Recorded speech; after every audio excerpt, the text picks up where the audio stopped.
I want to help you with something that I've been struggling with my whole life. I suffered from major depression and ADHD most of my life. Everything that I'm about to tell you is through a lot of trial and error, tons of different therapists, psychiatrists, self-help books, spiritual books, all sorts of stuff. And if I can make that process a little easier for you, then I'm going to do it. But usually you're going to have to learn these lessons yourself. So what makes us content? What makes us feel whole? What makes us feel like we are living out our lives as best we can? It starts one step at a time, one small step at a time. The very first thing you need to start doing is a lot of this. You need to do a lot of positive self-talk. You need to turn all of those snide, sarcastic remarks and turn it into a good thing. Your brain is just an accumulation of your experiences, essentially. So you need to start switching your experiences into a positive one. I was dumb and left the oven on. Now everything's ruined. Stop that. Stop that. Don't be like, I'm dumb. Be like, oh, I got wrapped up in this. Try to find all of the good intentions in what you're doing. The first time I started to really recognize all of the times that I said, you're a failure, you can't do this, you're stupid, you're ugly, you're whatever, I cried. I cried because it had been like 30 minutes and I had had that kind of thought every 30 seconds. I was told, the way you're talking to yourself, would you talk that way to anybody else? You wouldn't just walk up to someone and say, you're a loser, you fail at life, So don't talk to yourself like that. Don't abuse yourself. Media tells us to hate our bodies, hate how we act, hate how we think, hate where we are at in our life. And it's self-abuse. You're almost setting yourself up for failure and you don't want to do anything because you're abusing yourself and you don't even realize it. So very first thing, have your friends help you have it pointed out and just turn it into a positive. And it may sound really corny at first, but really give yourself the benefit of the doubt. Everyone makes mistakes. Everyone screws things up. Everybody forgets something. And let's stop pretending like no one else does, because everyone does. You also want to celebrate your small successes. Doesn't matter how small it is, just do it. It'll just start to be silly and fun after a while. I remembered to put out the meat and thought before I left to work today. Yes! Yes! Amazing. It'll feel silly and corny at first, but bolster yourself, because especially with people with really bad self-esteem, which most of us have, you need to start building yourself up in small ways. No, I'm not shitty. I remembered to do this, well, good on me for doing that. Everyone's a winner. No, that's not what we're doing here. We're not saying, everyone's a winner. No, we're just celebrating moments where you thought ahead, or celebrating moments, just celebrating legitimate tiny successes, because we always give ourselves a hard time about the things we do wrong. Why don't we ever celebrate the small things? Look inside, not outside. The solution is within. It is with you. You control everything in your life. If you don't like the people you're around, leave them. If you don't like the job that you're in, find a different one. If you don't like the state you live in, move. Find a way to change your situation. Don't rely on anyone else to get you where you need to go.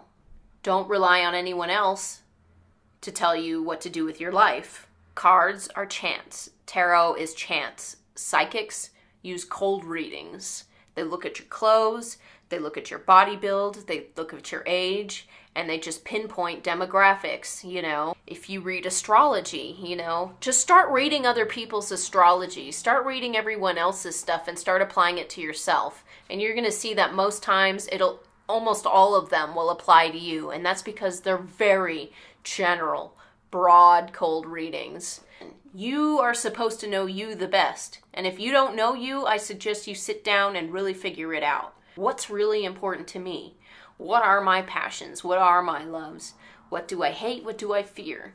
You really have to study yourself, because this is your life right now. You need to figure out what works for you, what doesn't, and adjust accordingly. So if you suck at doing this, well, you suck at doing that. Either you can try to learn to get better at it, or you could just say, I'm just not that great with this stuff, so I'm just going to stick with my strong points. If you're a gamer, think of it as an RPG game where you have way too many skills and you want to just focus all of your points on certain skills, It'd be great to have everything all maxed out, but is it reality? Can you get to the end game quickly that way? So you want to focus on your strengths and take off with them. It is so important to trust yourself. You are your own best friend. When everybody else leaves you and everyone else dies, when you're afraid and you're backed into a corner and you're left with your fears, you need to train yourself and trust yourself and really respect your own gut feelings. Follow your gut, not your head. Your head is going to say all sorts of stuff, and you're going to think it's your heart, but it's not. Your brain says, I can't do this. I'm so lazy. I'm so tired. When really, you can just be like, whatever, brain. I don't have to listen to you, and you just get up anyway. Your gut tells you, I'm feeling crappy. I don't want to feel crappy. And then your brain goes, hey, why don't you go get wasted? It creates these kind of false solutions to whatever your gut is feeling. Erase everything your brain is telling you and really focus on your core feelings. If your gut says something's weird about this, listen to it. But don't let your brain wander off and be all like, it's 'cause this and that and this and that and this and that. Try to really look inside yourself. Try to really fix yourself first. But with that comes the other big thing. Trusting and respecting yourself goes hand in hand with setting boundaries for yourself. You don't want yourself talking to you negatively. You don't want the self-abuse. So therefore, you don't want the external abuse either. If someone's disrespecting you, or doing something that makes you feel uncomfortable, something that makes your gut and yourself be like, I don't like that, that's okay. You can be like, I draw the line here. And some people will be like, well, that's dumb. I don't understand. It doesn't matter. It's not for them to understand. You have boundaries, you have lines, you have your own set rules. And they need to respect that. And you should respect that. Essentially, you have to create your own guidelines for how people interact with you and then stick by it. For example, for some reason in my lifetime, whenever someone else does something illegal around me, I end up getting in trouble for it, even though I did not partake. So I learned to draw a boundary and be like, is someone doing something illegal? I'm leaving. Not, you guys stop, whatever. Be like, I'm not a part of this. I cannot be a part of this. I'm out. If they do not listen to that boundary line that you've set, those are probably not good people for you to be around, because they are not respecting you and they're not setting a good example for how you should respect yourself and other people. Which leads me to my next thing, is surround yourself with good people. Sometimes we see ourselves as all of these negative things, and then we think, oh, these people aren't in my league. They're so much smarter or nicer or braver, and that's just such nothing. Don't even pay attention to that. Everyone has their own life. Everyone's got their own style.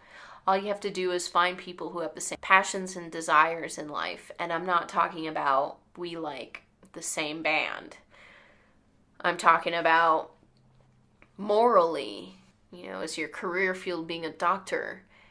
Take all of those passions that you like, surround yourself with people who have done it, who have made it, who can kind of guide you there. You're looking for someone like you, except they're surpassing you and they've made it and they're a few steps ahead.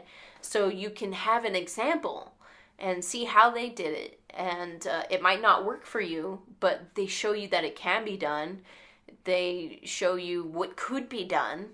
And they teach you different ways of thinking, different ways of approaching, different ways of succeeding, essentially.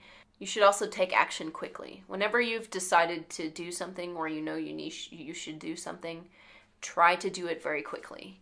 If you are exhausted and have to get out of bed, just try to just get up and do it. For a lot of people, the 3-2-1 method works, where, you imagine a rocket blasting off. So you go 3-2-1 and then launch yourself off. For myself, I like to think about military people, and I'm like, they're up till like 4 a.m., 5 a.m., and then they sleep for a few hours, and then they're back up and running for miles and miles and doing obstacle courses. If they can do that amount of insanity, work and exercise, then I can just get out of bed and brush my hair, As soon as when you have an objective in mind, try to do it quickly before your ego and your brain says, I don't wanna. Don't you just wanna, play games? Don't you wanna just, pig out? Don't you just wanna hang out in the sun, in the pool, Yeah, everyone does, but that doesn't make us fulfilled inside. I mean, it does temporarily, but subconsciously we know all of these things are building up behind us, and we can't ignore them forever. So why not just address it quickly? Just do it right now. All right, we're getting up. All right, we're going. We're doing this. All right, I got to go to the DMV. We're just going. We're going to the DMV. Let's just get this done with. Motivate yourself quickly, but take your time when you're doing everything. This is where mindfulness comes in, and no one really understands mindfulness. They think it's kind of like a meditation sort of thing, but all it is being extremely present and shutting this voice off. I'm going to pick up this pen. I'm going to take off the cap. Where am I putting the cap? I'm going to put it on here. So you're not losing the cap. I have ADD and I have to sit there and just think about everything that I'm doing. Do it right the first time. Okay, now I'm going to grab my dry erase board and I'm going to write something. And the cap is still here because I put it there. Yay me! Celebrate your small wins as well. And really just think of everything you're doing. I'm going to pick this up, I'm going to put this down here, and it seems silly at first, but you're going to start losing stuff a lot less. Before you leave the house, check and make sure, okay, yes, I have everything that I need, and all it is it takes an extra 5 seconds, instead of just being like, grab this, I think, pretty sure, I just have to go, and then you forget everything, and then you can't get the job, and then you don't get it done correctly. But there's a lot more to this. There's so much to this. But those, I believe, are the very first basic steps you should start to do. I say work on those first steps for a few months. Very first important things is how you treat yourself, how you see yourself, how you start to take on the world, and how you allow other people to treat you. But check out part 2 to check out the things outside of ourselves that we can begin to do to make ourselves feel more fulfilled. I hope this helps you. If you have any other ideas, please leave it in the comments below. Try to be positive. Try to build up other commenters. Let's start changing from here on out.